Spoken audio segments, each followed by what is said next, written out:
Ready start. डाक और दूरसंचार विभाग के हड़ताली कर्मचारियों की सरकार से आज अचानक बातचीत टूट जाने के बाद कर्मचारी संगठनों ने बेमियादी हड़ताल का ऐलान करते हुए बातचीत हेतु दरवाजे खुले रखने की घोषणा की है। हड़ताली कर्मचारियों ने मांग पूरी न होने तक हड़ताल जारी रखने का ऐलान पुनः दोहराया गया है। 2 दिन पहले 23 अक्टूबर से शुरू हुई अनिश्चितकालीन हड़ताल से देश की डाक तार एवं दूरसंचार व्यवस्था एकदम चरमरा गई है। हड़ताल के तीसरे दिन आज देश के विभिन्न भागों में टेलीप्रिंटर सेवा गड़बड़ा जाने के कारण अखबारी दफ्तरों में भी काम प्रभावित हुआ है। विज्ञप्ति में दिए गए सूत्रों के अनुसार हड़ताली कर्मचारियों के रुख को देखते हुए केंद्र में दूरसंचार और डाक सेवाओं का काम सेना से लेना शुरू कर दिया है।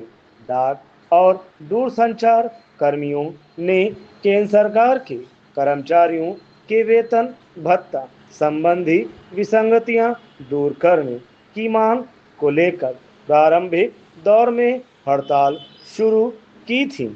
पिछले दिनों कैबिनेट बैठक में रेल कर्मचारियों की बोनस सीमा बढ़ा दी गई थी।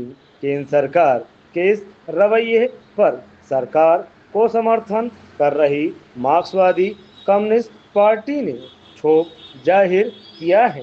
भारतीय जनता पार्टी ने भी इन कर्मचारियों की मांग का समर्थन करते हुए अपने बयान में कहा है कि कैबिनेट बैठक में जब रेल कर्मियों की बोनस सीमा बढ़ाई जा रही थी तब बाकी मंत्रियों ने अपने विभाग के कर्मचारियों के हितों की रक्षा क्यों नहीं की। अगर दूरसंचार विभाग ने बोनस की सीमा खत्म कर दी तो दूरसंचार विभाग पर करीब 2 अरब रुपए का अतिरिक्त भार पड़ सकता है। लेकिन दूरसंचार विभाग के सदस्यों ने इन आंकड़ों का खंडन या पुष्टि न करते हुए इतना जरूर कहा था कि यह थोड़ा ज़्यादा है। लेकिन विभाग के कुछ लोगों का कहना है कि अगर विभाग के कर्मचारियों को बोनस दे दिया गया तो यह रकम बढ़कर 2 अरब से ज़्यादा भी पहुंच सकती है। एक केंद्रीय मंत्री ने इस संबंध में बताया है कि कैबिनेट में इस मामले पर चर्चा की जा रही है। इस संबंध में कैबिनेट का मानना था कि दूरसंचार को अन्य विभागों से अलग करके नहीं देखा जाना चाहिए। दूसरे सभी मंत्रालय के कर्मचारियों को भी बोनस दिया जाना चाहिए। अगर ऐसा किया जाता है तो इस पर खर्चा 2 अरब रुपए से कम का नहीं आएगा। मार्क्सवादी कम्युनिस्ट पार्टी द्वारा हड़ताल का समर्थन किए जाने से यह मामला राजनीतिक शक्ल अख्तियार करता जा रहा है। मार्क्सवादी कम्युनिस्ट पार्टी ने हड़ताली कर्मचारियों का पक्ष लेते हुए अधिकतम सीमा खत्म करने की मांग की है।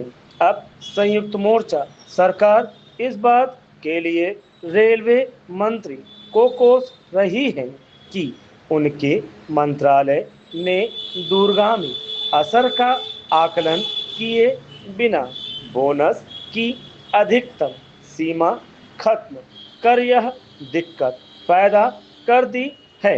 बताया जाता है कि रेल मंत्री ने प्रधानमंत्री से संपर्क कर कहा है कि चूंकि बोनस का मुद्दा विभागीय स्तर पर तय होता रहा है इसलिए इसका प्रभाव दूसरे विभागों पर नहीं पड़ेगा।